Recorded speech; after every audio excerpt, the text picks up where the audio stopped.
男孩只是调皮拍了父亲的大光头，这个行为彻底惹怒了父亲，一转眼就被活生生炖成了一锅排骨汤，给全家人开了个荤。所有人都吃得津津有味，只有大儿子的女友小美感到十分疑惑，于是就问刚刚被领出去的弟弟怎么没有来吃饭。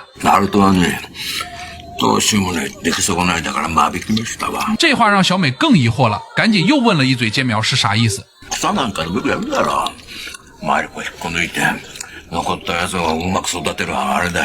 听完这话，小美彻底绷不住了。全网都说手机电量带7必刷恐怖片，要我说，你肯定会在手机电量带60刷到这部细思极恐的极限反转恐怖片《恐怖夜》。好了，话不多说，咱们马上开始。咱们女主小美妥妥的顶级白富美，家底厚实，学习拔尖，长相更是没得挑。但人越是优秀，对自己的要求就越苛刻，常年活在自我内耗和高压焦虑里，整个人紧绷的像根快断的弦。也亏得她男友小帅贴心温柔，处处包容她的情绪。这天特意带她回乡下老家散心，也刚好见见家长。俩人一路奔波赶到男友家小区楼下，小美第一眼就瞅出不对劲了，这哪是人住的地方啊？楼下垃圾遍地，杂物堆成小山，老旧破败的楼栋死气沉沉，看着就阴森森的。小美心里咯噔一下，隐隐有点发怵，但转念一想，男友平时干净体面，温文尔雅，妥妥优质青年，兴许是老小区没人打理，也就没多想，硬着头皮跟着上楼。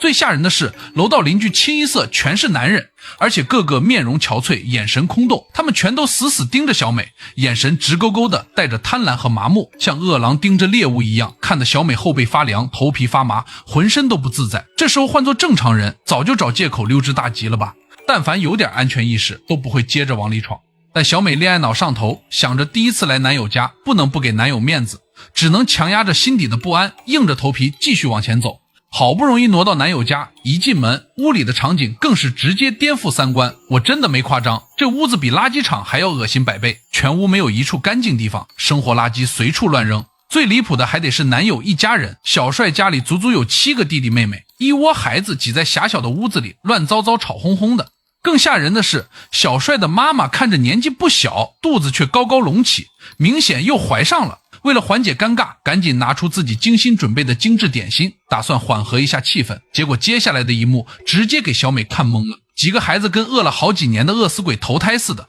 瞬间扑上来哄抢蛋糕，上手就抓，疯狂撕扯。短短3秒钟，这小蛋糕被抢得一干二净。最让人窒息的是孩子妈妈的教育方式，看着孩子们粗鲁野蛮、毫无教养的样子，这位母亲不仅不制止，反而一脸无所谓，甚至默许纵容。小美在旁边看得目瞪口呆，三观直接被刷新，长这么大从没见过这么离谱的家庭教育。没等小美缓过神，准婆婆直接一把拉住她，热情招呼她坐下喝茶。小美强压着不适坐下，可低头一看茶杯，瞬间产生了严重心理性不适，茶水里面还飘着碎头发和烟灰，根本没法入口。可让人万万没想到的是，男友小帅端起茶杯，二话不说一饮而尽，喝得津津有味，还一脸享受。这一幕给小美看得只想干呕，她彻底看不懂自己的男友了。平时干净自律、讲究体面的人，居然能适应这种脏乱的环境，能喝下这种脏水。这一刻，小美的心底第一次生出深深的陌生感和恐惧。就在小美内心忐忑、胡思乱想、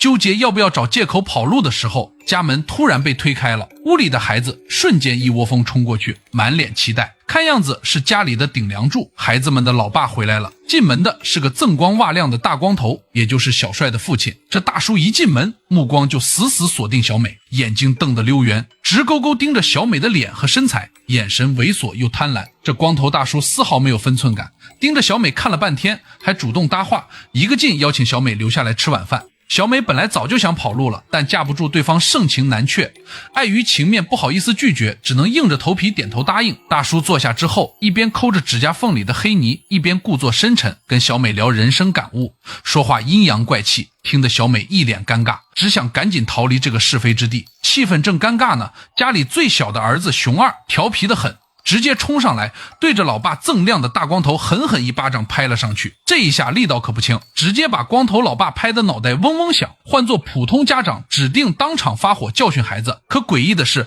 光头老爸只是愣了一下，当着小美这个外人的面，硬生生压住了怒火，没有当场发作，脸上依旧挂着诡异的笑容。紧接着更恶心的一幕出现了，挨了一巴掌的熊二丝毫不知死活，转头跑到墙角垃圾袋旁边，掏出一只肥硕的大蟑螂，二话不说就往嘴里塞。看到这一幕，光头老爸瞬间变脸，当场大声制止儿子别偷吃自己的小零食。就因为一只蟑螂零食被偷吃，一把拽住熊二的胳膊，二话不说直接拖出家门。小美站在旁边看得一脸懵。仅仅过了10分钟左右，一锅热气腾腾、香气扑鼻的肉汤就端上了餐桌。全家人看到肉汤，眼睛都亮了，一个个迫不及待拿起碗筷，大口大口疯狂干饭，吃得满嘴流油。唯独小美一个人呆呆坐在原位，浑身冰凉，一口都吃不下去。这时候她终于反应过来不对劲了，刚才被父亲拖出去的熊二从头到尾都没跟着回来。小美越想越慌，鼓起勇气小心翼翼询问众人，刚才那个小弟弟怎么没回来吃饭啊？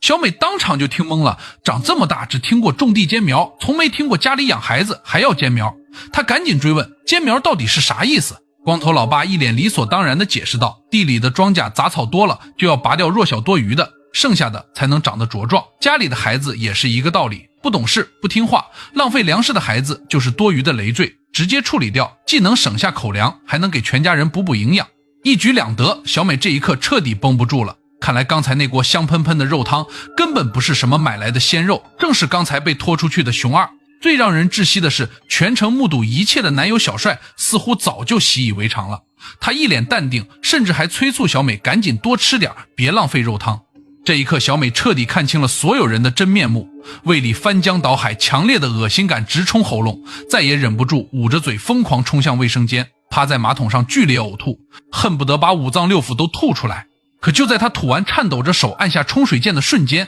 马桶里冲出来的根本不是清水，而是一片猩红刺眼的血水。浑浊的血水中赫然漂浮着一颗完整的眼珠子。这恐怖的一幕直接把小美吓得魂飞魄散，她再也不敢待在卫生间，疯了一样拉开房门想要逃跑，结果抬头一看，瞬间吓傻了。全家人整整齐齐堵在卫生间门口，男女老少全员到场，直勾勾盯着小美，就像盯着下一道即将上桌的主菜。小美彻底恍然大悟，从头至尾这根本就不是男友带自己见家长，而从一开始就是一场精心策划的陷阱。看到这里，大家肯定都觉得女主肯定必死无疑，可接下来的剧情绝对颠覆所有人的预判。万万没想到，最终被警察戴上手铐的犯人居然是浑身沾满鲜血、眼神麻木呆滞的小美，而男友一家9口全员惨死，无一活口，整个屋子血流成河，惨烈无比。谁能想到，看似柔弱、文静乖巧的白富美小姑娘，居然有着恐怖的战斗力，硬生生完成了1对9的极限反杀，屠灭了男友一整家人。看到这里，大家肯定一头雾水，刚才明明是10人家族围杀女主，怎么转瞬之间就全员被灭，女主成了凶手？其实从头到尾根本就没有什么食人魔家族，这所有的脏乱恐怖、盾子吃肉、病态家人、诡异围杀，全部都是小美自己臆想出来的幻觉。还记得开头咱们说的吗？小美是完美主义者，对自己要求极度严苛，长期深陷高压焦虑、精神内耗之中，心理状态早就濒临崩溃，患上了严重的精神妄想症。她因为长期过度紧绷、压力爆表，潜意识里极度缺乏安全感，对陌生环境、陌生人群充满恐惧和敌意。所以第一次来到男友老家这个陌生老旧的环境，她内心的恐惧和焦虑彻底爆发，大脑开始不受控制的扭曲现实，把普通的老旧小区、淳朴的家人全部臆想成了阴暗变态、食人嗜血的恐怖恶魔。影片全程埋了超多细腻伏笔，只是大多数人第一遍根本没看出来。首先，影片后半段全程采用小美的主观视角镜头，大量的面部近景特写，刻意放大了她的心理感受，模糊了现实与幻想的边界，暗示所有恐怖画面都是她的个人主观臆想。其次，那些看似诡异的细节全是她的心理滤镜作祟。普通的老旧楼道、淳朴的务工邻居被她臆想成麻木盯梢的怪人，普通的多子女家庭、略显邋遢的生活环境被他脑补成脏乱不堪的垃圾场、病态家庭。这部2015年上映、二宫崇执导的恐怖夜，虽然他没有凸脸的惊吓镜头，却用最极致的夸张手法、最细腻的心理刻画，撕开了人性最真实、最黑暗的一面。他告诉我们一个最扎心的道理：永远不要小看精神内耗和心理压力。很多时候，能彻底摧毁一个人的，从来不是外界的敌人和磨难，而是自己内心的执念、焦虑和恐惧。另外，影片也揭示了一个残酷的人性真相：环境真的能影响人的心态。长期身处高压紧绷的状态，人的心理会逐渐扭曲，